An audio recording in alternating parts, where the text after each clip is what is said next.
You know how sometimes you just wish you could, like, download the main ideas of something really complex straight into your brain? Yeah, a mental shortcut. Exactly. Well, that's kind of what we're attempting today. We're doing a deep dive into Baruch Spinoza, the 17th century philosopher. A fascinating thinker. Definitely. We're focusing on his big ideas about emotions, what he called effects, Mm. and how understanding them might actually make us freer. We're pulling from his major work, The Ethics, specifically parts 3, 4, and 5. Now, Spinoza, 17th century. It might sound a bit, dusty. Old philosophy. And initially, yeah. But honestly, his insights feel incredibly modern, really relevant to, well, why we feel the way we do and how we can navigate all that. Absolutely. It's striking because he was writing centuries ago, pushing back against guys like Descartes, who had very different ideas about the mind and body. Right. But Spinoza's view of emotions as sort of fundamental to our being, and his whole argument that understanding is the key, it just feels really fresh, even inspiring psychologists today. It speaks to his very down-to-earth naturalistic approach, doesn't it? It really does. Okay, let's unpack that a bit, this naturalistic view. So basically, Spinoza saw nature as just operating, according to consistent laws. Uh-huh.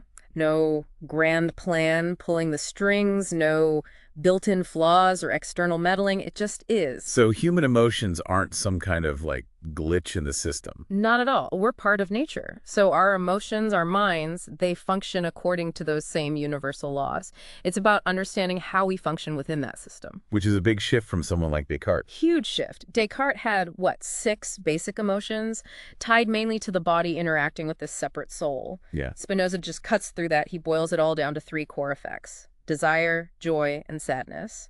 And for him, these are primarily mental, or rather expressions of our whole being. Just 3. It seems almost too simple, but it's kind of profound, isn't it? It really is. Like, he found the basic code. Yeah. So like all the complicated feelings we have, they ultimately trace back to whether our sense of vitality or power is increasing, that's joy, Right. or decreasing, that's sadness, Mm-hmm. or if we're actively striving towards something, which is desire. Exactly. It's a surprisingly robust framework for analyzing even really complex states. And he wasn't thinking about this in a vacuum, was he? The 17th century was buzzing with ideas about emotions. Oh, definitely. You had rhetoric, music, theater, Shakespeare, exploring how feelings drive us. Even political thinkers like Hobbes were considering, how to manage public mood. So Spinoza's work fits into this wider conversation. Absolutely. A very rich conversation about what makes us tick emotionally. Okay, so how do desire, joy, and sadness build into the more complex stuff, like love and hate? You said those aren't the base feelings for him. That's right, they're derived. Love for Spinoza is basically joy, plus the idea of an external cause. Okay, so feeling good and linking it to something or someone outside you. Exactly. And hate is the flip side. Sadness linked to an external cause. So it's these fundamental shifts in our sense of power, our conatus maybe, Mm. feeling more capable or less capable. Yes, precisely. That feeling of increased or decreased power. And when we associate that feeling with something specific, bam, that's love or hate. You got it. And then he shows how these combine in even more complex ways for social emotions. Like ambition and pity. How do those work? Well, pity, for instance, is a kind of sadness we feel simply because we imagine someone else is suffering. It's like an emotional echo. Imitation almost. Yeah, imitation. And if that sadness then sparks a desire to help, that's benevolence.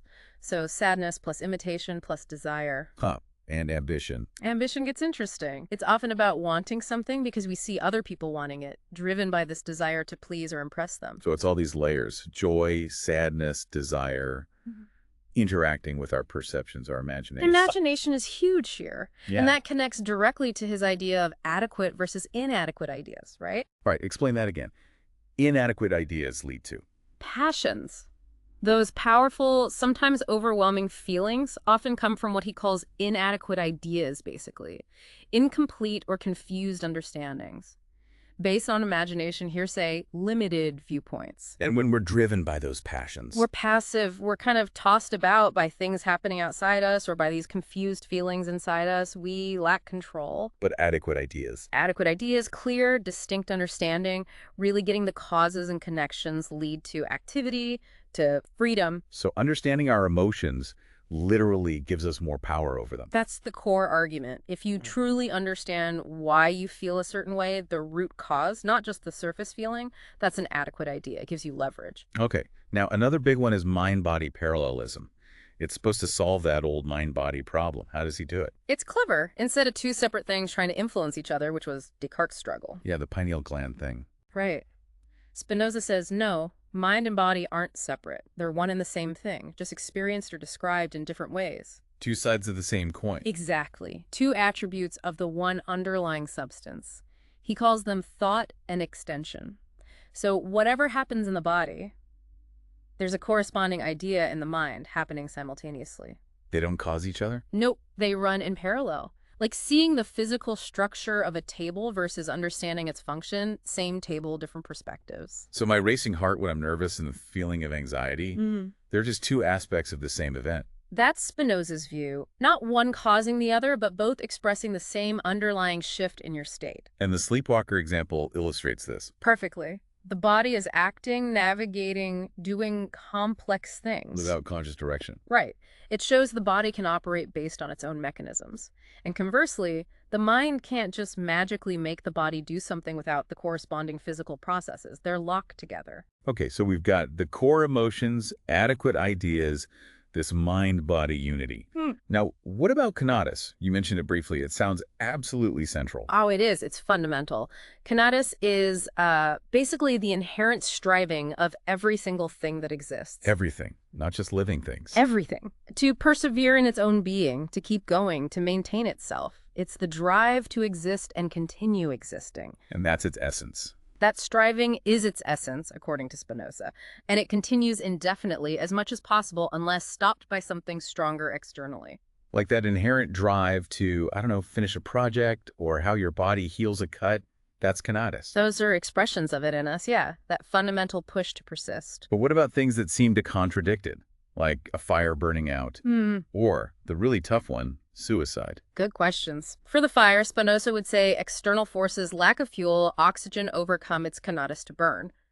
Suicide is more complex, and he tackles it more in part 4. He argues it stems from overwhelming negative effects, from inadequate ideas, essentially external forces overpowering the individual's fundamental striving. Right. So this conatus, this drive, is key to desire then. Absolutely central.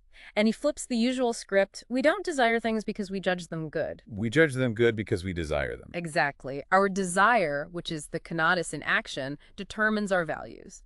There's no pre-written list of good things out there in nature. So joy is when our conatus, our power to persevere, increases. Yes. The mind passing to a greater perfection, a greater power of acting. And sadness is the opposite, a decrease in that power. A passing to a lesser perfection, a diminishment of our power to act and preserve ourselves. And it's always subjective relative to our striving. And all the complicated emotions, love, hate, jealousy, pity, are just combinations of these, plus our perceptions. Combinations of joy, sadness, and desire, linked to our ideas of external things, our imagination, our associations. Even sexual jealousy. I saw a note that his analysis is apparently quite funny. He does break it down quite clinically. It boils down to love, hate, and various imaginative associations about possession and loss, all rooted in joy and sadness. And he noticed that emotional contagion thing too, like Yeah. kids crying just because another kid is crying. Yes, that emotional mirroring. He observed it clearly. We can feel sad seeing sadness or even start hating someone just because we perceive they hate us. It shows how linked we are. Which all points to his big claim. Yeah. Good and evil aren't objective realities out there. Exactly. Good is just what brings us joy, increases our power, helps our conatus. Evil is what brings sadness, diminishes our power. They're relative to us. Subjective evaluations. Tied to our individual striving. Nature itself doesn't have good or evil built in. What's good for me might not be good for you. It really makes you think about where your values come from. And this explains why people react differently.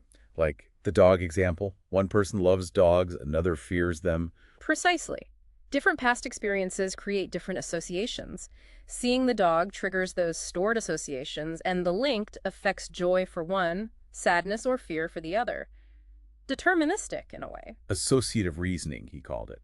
Kind of like Pavlov, much later. Yeah, it's a similar idea. We link things together through experience, and those links trigger emotional responses. And ultimately, knowing ourselves means understanding these affections, how our body is affected, and the ideas we have about that. Yes, according to parts 2 and 3, we know ourselves through the ways our bodies are affected and the ideas that arise from those affections.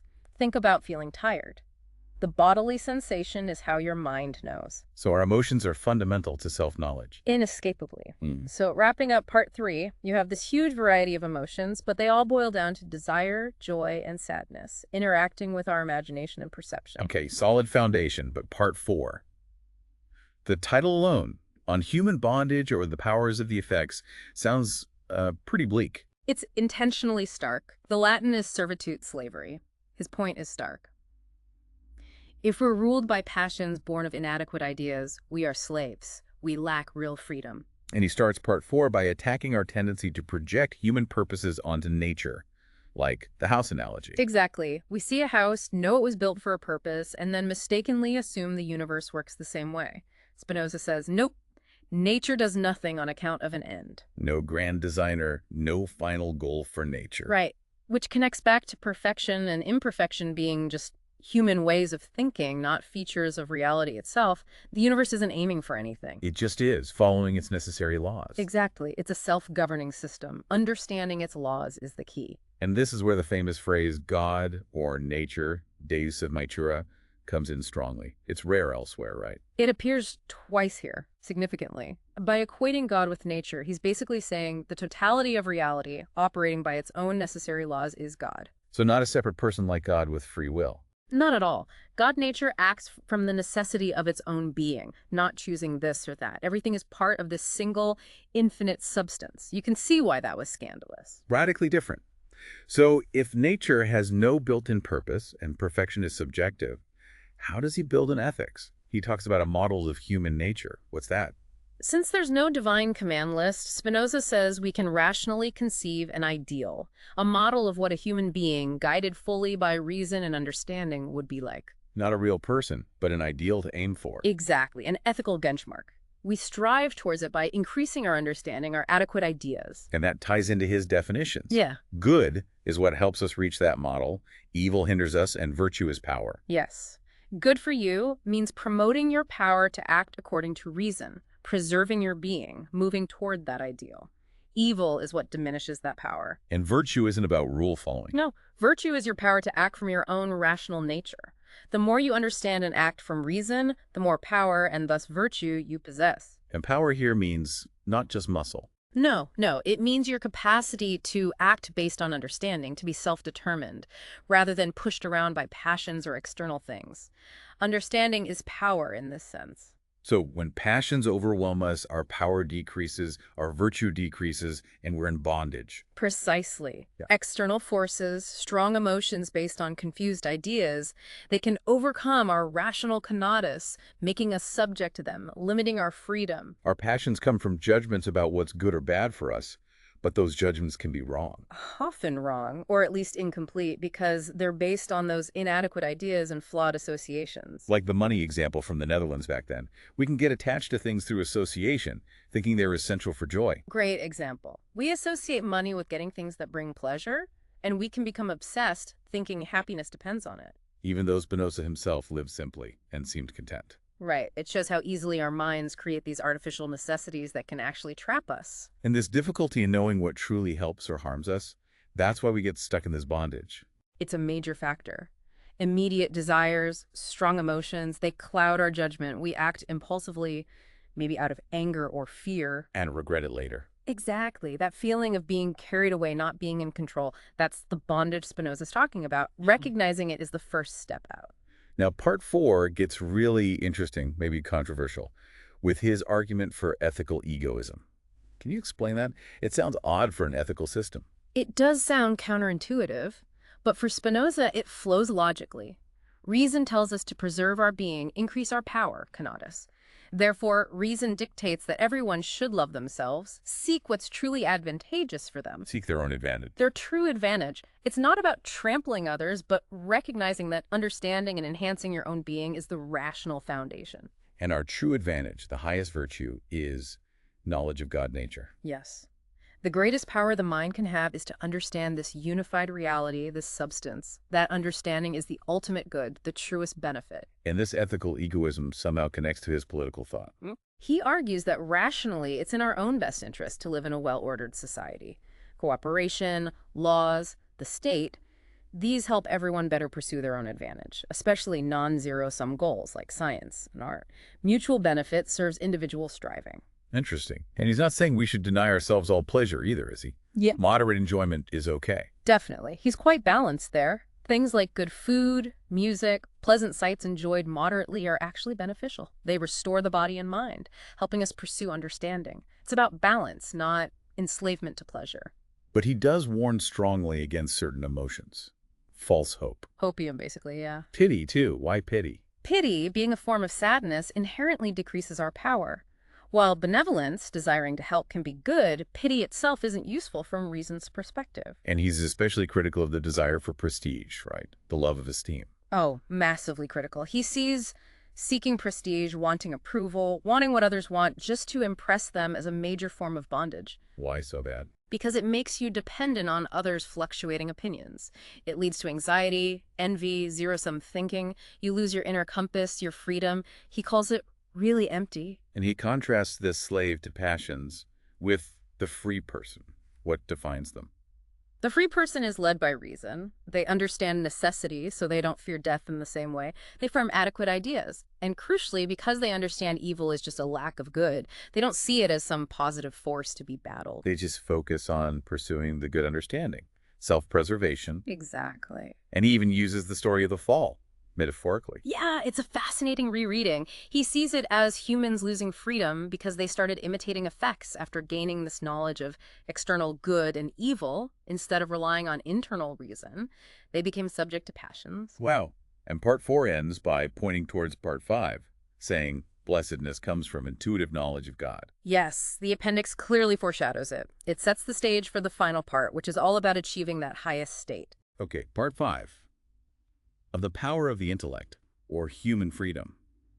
This is the peak, but also the most debated part. Absolutely. Interpretations fly all over the place. Is it mystical? Is it the ultimate rational conclusion? Scholars like Nadler, Douglas, Primus, they all have different takes. But the overall goal is ambitious. Extremely.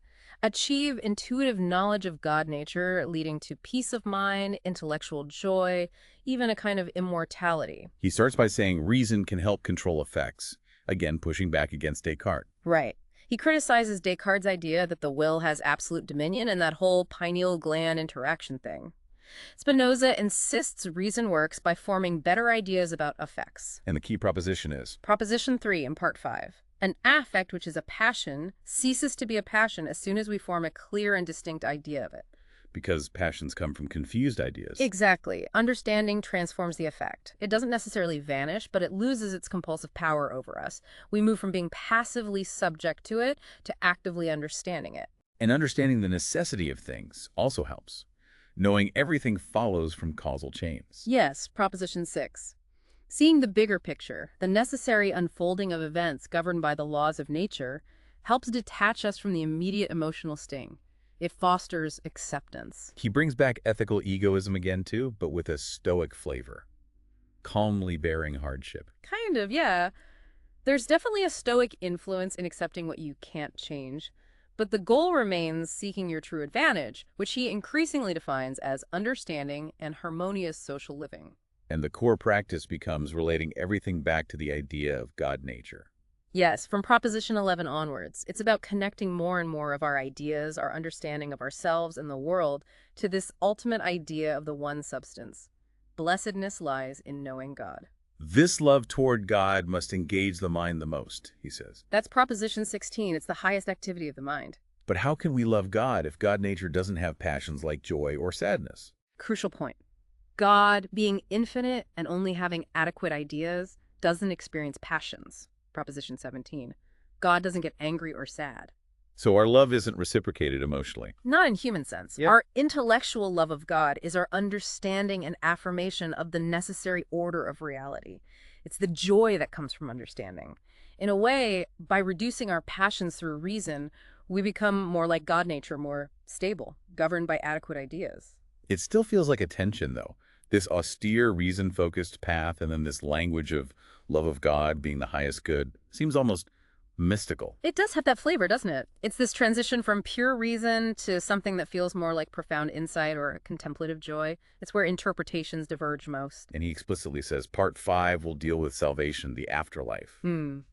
Things usually left to religion. Right. End of the notes on Proposition 21. He's tackling the big questions head on. But doesn't his mind-body identity thing create a problem for any kind of afterlife? If the mind is the idea of the body when the body dies. That's the apparent contradiction Nadler and others point out. If mind idea of body, then body destroyed, mind destroyed. Seems logical. But Spinoza says, He introduces something quite subtle. Proposition 22. In God, there exists necessarily an idea which expresses the essence of this or that human body under a species of eternity. under a species of eternity. What does that mean? Not lasting forever in time. No, eternity for Spinoza doesn't mean infinite time. It means existing necessarily outside of time's limitations as part of the timeless structure of reality. So there's an idea of our body's essence that exists eternally within God nature's infinite intellect. And because the mind is the idea of the body. Proposition 23. The human mind cannot be absolutely destroyed with the body, but something remains of it which is eternal. Whoa. So something persists. Something, not our memories or personality as we experience them day to day. He's clear we don't recollect existing before the body. Scholium to P23. So how do we know this eternal part? We feel and know we are eternal. Scholium to P23 again. Not through memory, but through understanding. The eyes of the mind, he says, by which it sees and observes things, are the demonstrations themselves.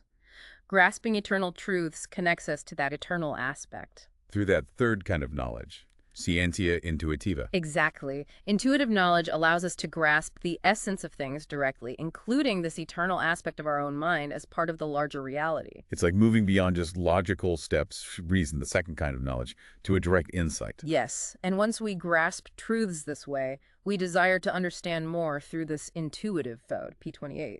It's self-reinforcing. So the ethics itself, with all its logic, it uses the second kind of knowledge to lead us towards the possibilities of the third.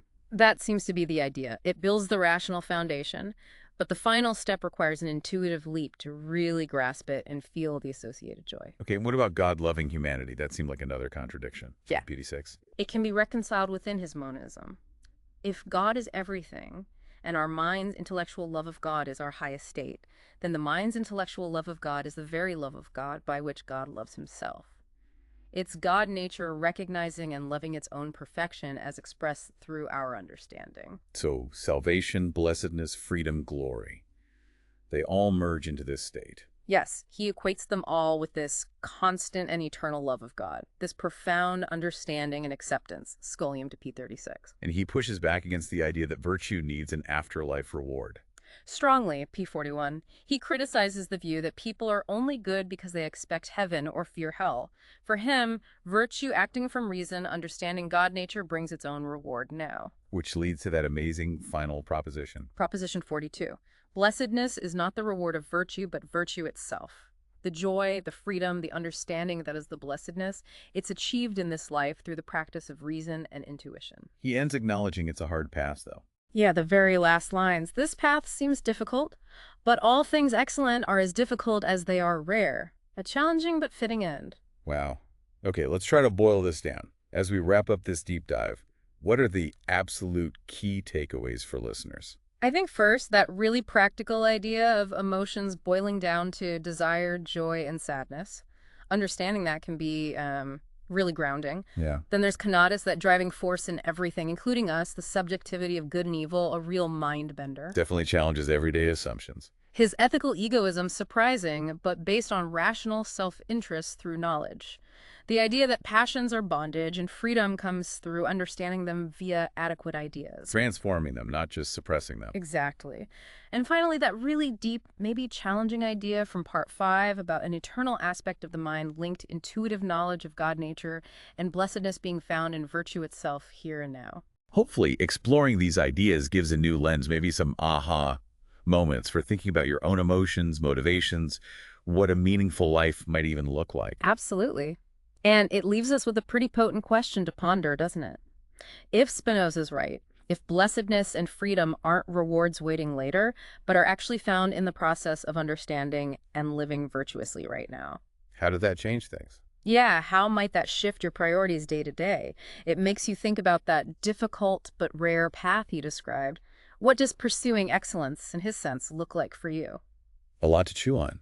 If this sparked your interest, definitely check out Spinoza's Ethics itself, or look into commentaries. It's worth the effort. It truly is. Thanks for joining us on the Deep Dive.